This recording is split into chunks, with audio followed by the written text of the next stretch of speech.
నీ బిడ్డలపై నీకు కోపం ఎందుకు? ఎవరో చేసిన తప్పుకి ఎవరిని శిక్షిస్తున్నావమ్మా?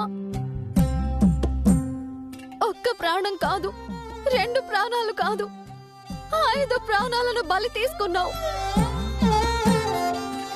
5 తరాలని బాధ పెట్టావు. ఇంకా నీ కోపం చల్లారలేదా తల్లి?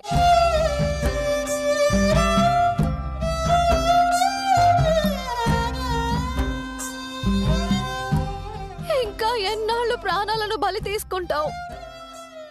ఎంత దేవతవైనా నువ్వు ఆడదానివే కదా. సాటి ఆడదాని ఉసురు నీకు నైవేద్యమా? నీ తోటి ఆడవారి కన్నీళ్లు నీకు పన్నీరా తల్లి? మా అమ్మని బలి తీసుకున్నావు.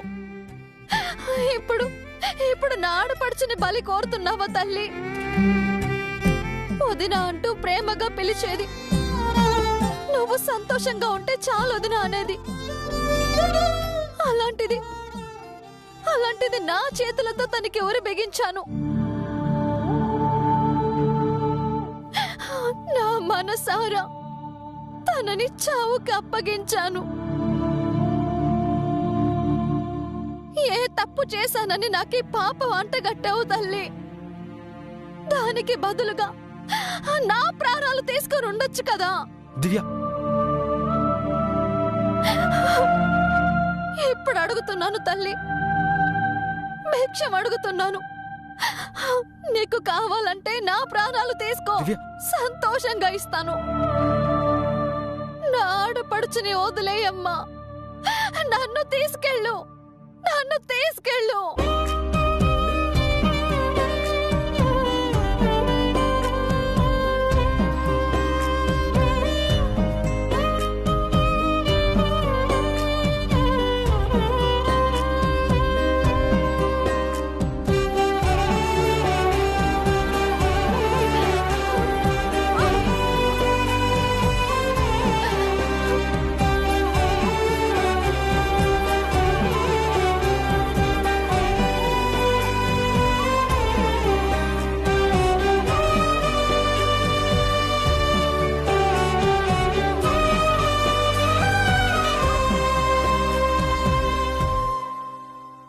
అభిబాబు, శాపంతో చనిపోయేది తనే అని తెలియక అమ్మవారిని ఎలాంటి వరం అడుగుతుందో చూడు చారుకేశ.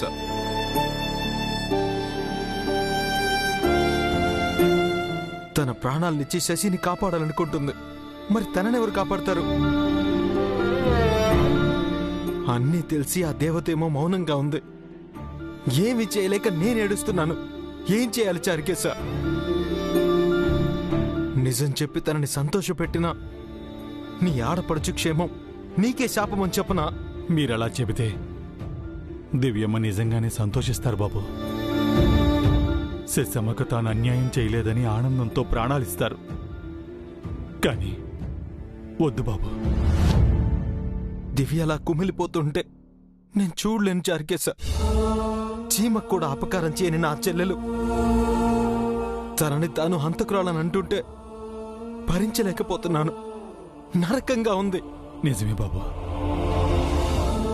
కానీ తనకు జరగబోయే అన్యాయం కన్నా ఆవిడ ఫీల్ అవుతున్న అపరాధమే మంచిది. నా చెల్లెల్ని బాగా చూసుకుంటానని మా అమ్మకి మాటిచ్చాను.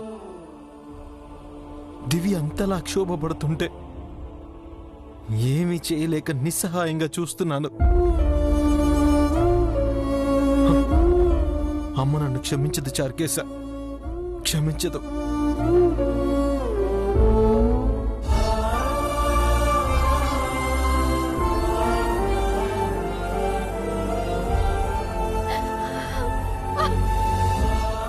అమ్మా,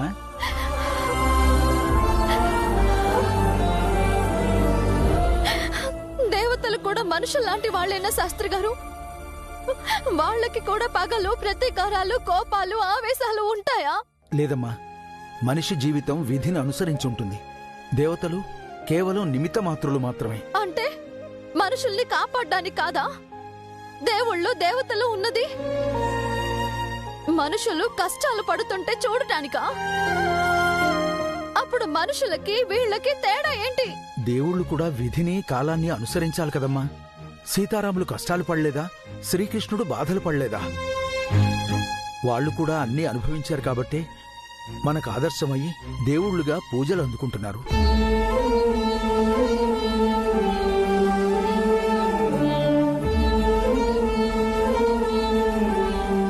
మీరు నా దగ్గర దాచిపెట్టిన నిజం ఇదేనా? నాతో చెప్పకూడదన్న రహస్యం ఇదేనా శాస్త్రి గారు? మరణం గురించి నీతో ఎలా చెప్పాలమ్మా? ఆ ముక్క నాతో చెప్పకపోతే చావు ఆగుతుందా శాస్త్రి గారు?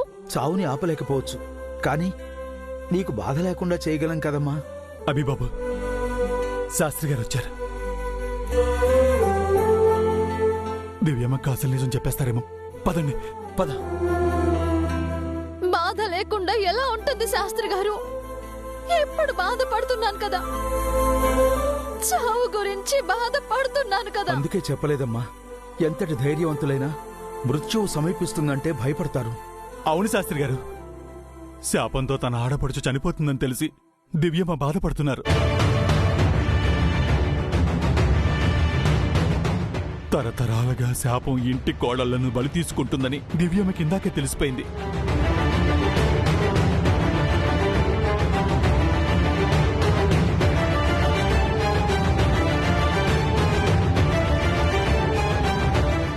అందరూ కలిసి నా దగ్గర నిజాన్ని దాచారు. ఇప్పుడు పరిష్కారం ఏంటో చెప్పండి. అన్నయ్య, నాతో ఇవ పూజలు చేయించాలన్నావు కదా, అవి చేస్తే శశి బతుకుతుందా? శాపం తనకంటదా? శశి నువ్వు హ్యాపీగా ఉంటారా? ఈ తరంతో శాపం ఆగిపోతుందా? ఇంకే కోడలు చనిపోదా అన్నయ్య?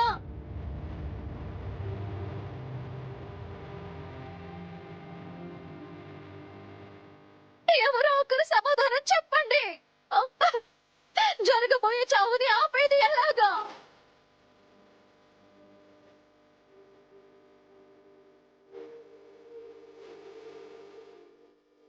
బామ్మగారు, ఎంత చెప్పినా వినకుండా చాణక్య శశి వెళ్ళిపోయారు.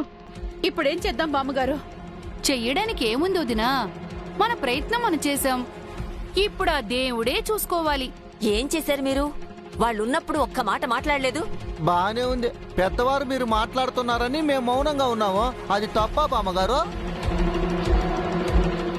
అభికి ఫోన్ చేసి చెప్దామా బామ్మగారు? అభికి కాదు, దివ్యకి చెయ్యి. ఎవరికి ఫోన్ చేసినా ఉపయోగం లేదు. వెళ్ళిన వాళ్ళు వెనక్కి రారు. ముందు మీరు అపశకునాలు మాట్లాడడం ఆపుతారా? వాళ్ళు వెళ్ళిపోతే తప్పులేదు గాని మేమంటే తప్పొచ్చిందమ్మా.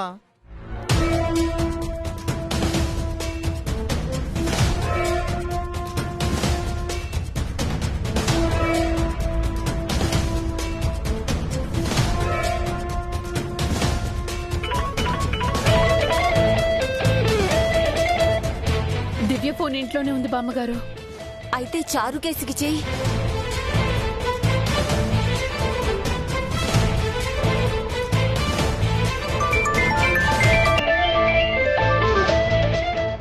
హలో, చారుకేసా?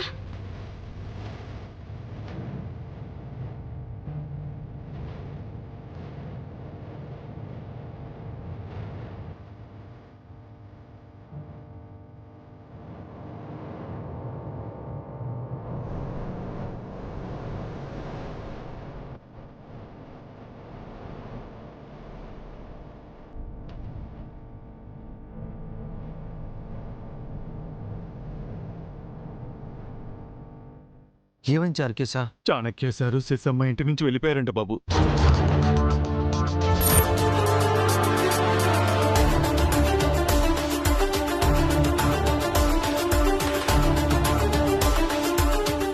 వాళ్ళు వెళ్ళిపోవడం ఏంటి చారుకేశా? ఎందుకు వెళ్లారు? చాణక్య సారు శశమ్మ మీపై కోపంగా ఉన్నారంట. మిమ్మల్ని అపార్థం చేసుకుని వెళ్ళిపోయారట. బామ్మగారు కల్పన మేడం ఎంత ఆపినా ఆగలేదట.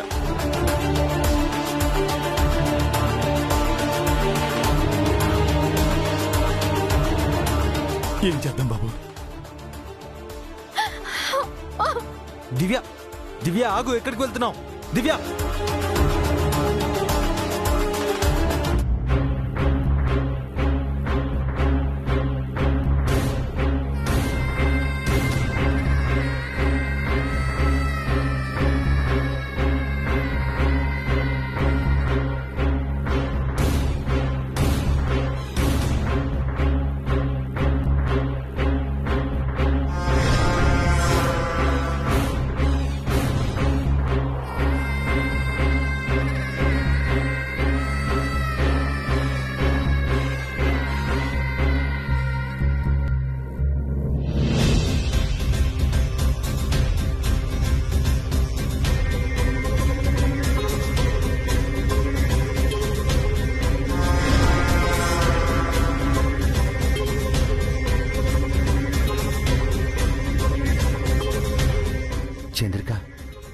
వాళ్ళు వస్తున్నారు చూడు. దివ్య కాదు, దేవుడు వచ్చినా ఉపయోగం లేదు పౌడరు. దివ్యను మరీ అంత తక్కువ అంచనా వేయక చంద్రిక. తను ఏదైనా చేయగలదో. ఏం చేస్తుందో చూద్దాం.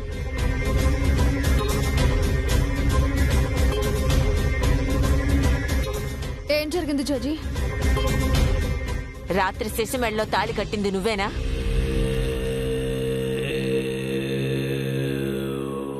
నేనే.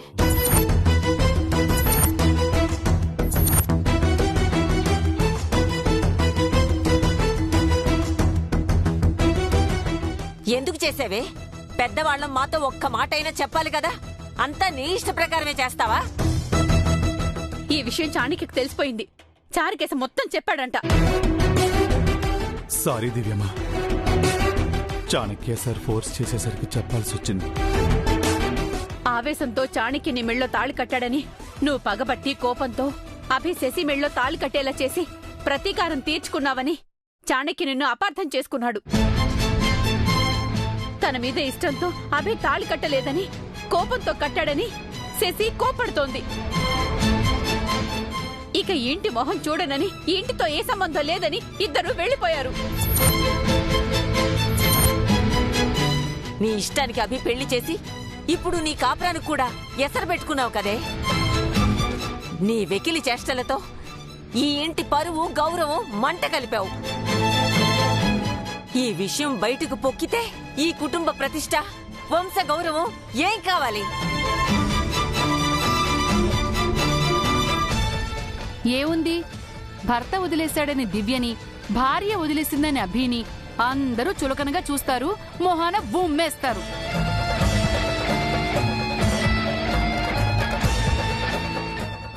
నాలా అందరు మగాళ్ళు ఇల్లరిక పళ్ళులా సర్దుకుపోతారనుకుంటున్నారా ఏంది? మేమంటే మంచి మర్యాద తెలిసిన వాళ్ళం, మీరేమన్నా పడ్డాం. అందరు పడతారా ఏంది? ఇలా తేడా వస్తే ఎవరి దారాళ్ళు చూసుకుంటారు. ఇది ముమ్మాటికి నీ తప్పే దివ్య. సామరస్యంగా పరిష్కరించుకోవలసిన దాన్ని సమస్యగా మార్చేశావు. మాతో ఒక్క మాట చెప్పుండాల్సింది. ఇప్పుడు మేమేం చేయడానికి లేదమ్మా. వాళ్ళు మా మాట వినలేదు. ఇక నువ్వే ఆ ఇంటికి వెళ్ళాలి. నీ ఆడపడుచును కాపురానికి తీసుకురావాలి. ఏం మొహం పెట్టుకుని నేను ఆ ఇంటికి వెళ్ళాలి నానమ్మా? ఇది మొహం చెల్లని పనులు చేయడానికి ముందు ఆలోచించాలమ్మా. తగుదునమ్మా అంటూ కాని పనులు చేసి ఇప్పుడు తగు తీరేది ఎట్టమ్మా అంటే ఎలాగమ్మా? మధ్యలో మీరు మాట్లాడకండి. తగ్గువలు పెట్టేది మీరే, తమాషాలు చూసేది మీరే. ఏమన్నారు జడ్జి? మీతో ఒక్క మాట చెప్పానా? మరి మీరు నాతో చెప్పారా? ఏం చెప్పాలి? ఇప్పటి వరకు ఈ ఇంట్లో ఏం జరిగిందో చెప్పారా? ఆ గోడపై కోడళ్ళ ఫోటోలు ఎందుకున్నాయో చెప్పారా?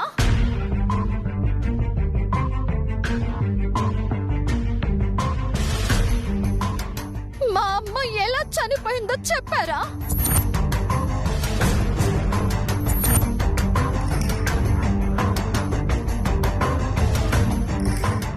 దివ్య, నువ్వు ఉండన్నయ్యా. చెప్పు జడ్జి, చెప్పండి నాన్నమ్మా. ఈ ఇంటికో శాపం ఉందని, తరతరాలుగా ఈ ఇంటి కోడళ్ళని బలి తీసుకుంటుందని మీరు నాతో చెప్పారా? రహస్యంగా దాచిపెట్టారు. చావుల్ని చూస్తూ ఉన్నారు. ఈ ఇంట్లో ఏ పెళ్లి జరిగినా అది చావుకి దారి తీస్తుందని తెలిసే మౌనంగా ఉన్నారు. ఎందుకు? ఈ వంశాభివృద్ధి కోసం. ఒక మనిషి చావుతో వంశాభివృద్ధి జరుగుతుందా జడ్జి? ఆ మనిషి పడే వేదనతో వంశం చల్లగా సంతోషంగా ఉంటుందా? ఆ మనిషి కన్నీళ్లతో వంశం దాహం తీరుస్తారా?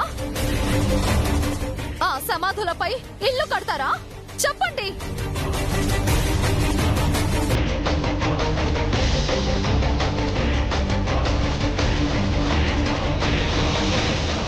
బామ్మగారు అలా అనుకునుంటే నువ్వు మీ అన్నయ్య పుట్టేవాళ్లే కాదు దివ్య. ఈ కుటుంబం ఎప్పుడో చరిత్రలో కలిసిపోయి ఉండేది. కుటుంబం అంటే మనుషులంతా కలిసి బతికేది నానమ్మా. ఒక మనిషిని చంపి మిగతా వాళ్ళందరూ ఆనందంగా బతికేది కాదు. ఎవరు ఆనందంగా ఉన్నారే? నేను ఆనందంగా ఉండడం నువ్వు చూసావా? శాపాన్ని ఆపాలని కొన ఊపిరితో బతుకుతున్నాను. ఏం తెలుసే నీకు? నిజంగా నాకేమీ తెలీదు. కానీ ఒక్క విషయం అడుగుతాను. శాపాన్ని ఆపే శక్తి లేనప్పుడు ఒక్క ప్రాణాన్ని తీసే హక్కు కూడా లేదు. ఒక మనిషిని బలిచ్చి వంశాన్ని నిలబెట్టాల్సిన అవసరం కూడా లేదు. ఆ తప్పు మీరెందుకు చేశారు? ఈ తరంలోనైనా శాపం ఆగుతుందని ప్రతి తరంలోనూ ఎదురు చూసామమ్మా. అది తప్ప ఒక్క మనిషి చస్తాడా బ్రతుకుతాడా అని ఎదురు చూడటం తప్పే కదా నానమ్మా.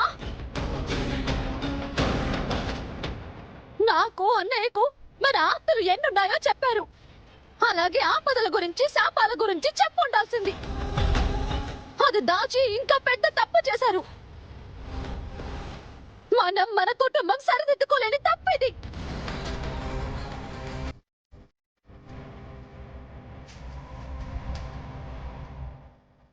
అన్నయ్య ఎందుకు పెళ్లి చేసుకోవట్లేదో అర్థం కాక ఎలాగైనా పెళ్లి చేయాలని మీతో చెప్పకుండా నేను చేసింది తప్పే. నిజం తెలిసాక నేను చేసింది తప్పు కాదు, ఘోరమైన పాపం అని అర్థమైంది.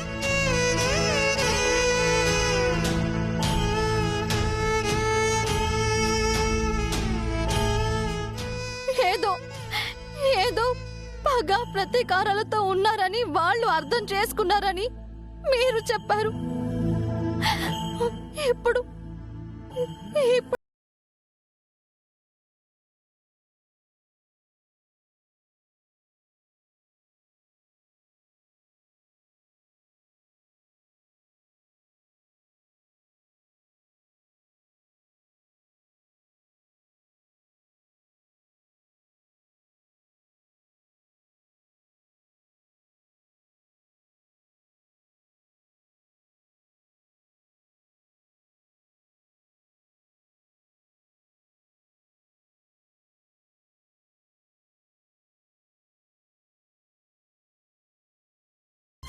ఎలా ఆయనకు సమాధానం చెప్పేది?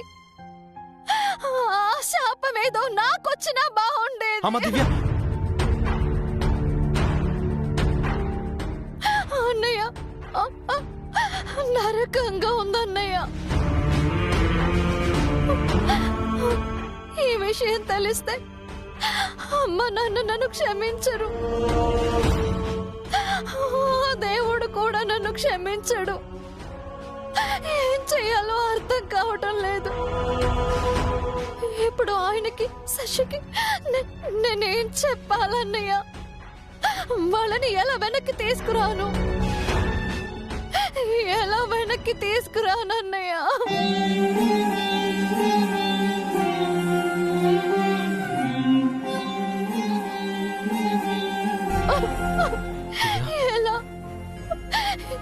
ఎలా తీసుకురాను?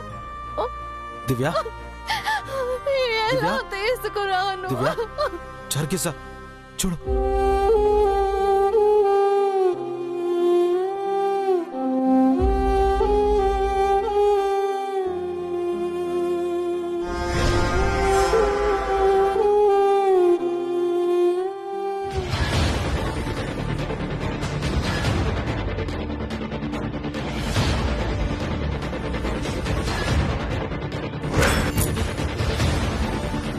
తాళి నాతో కొనిపించింది దివ్యమ్మ.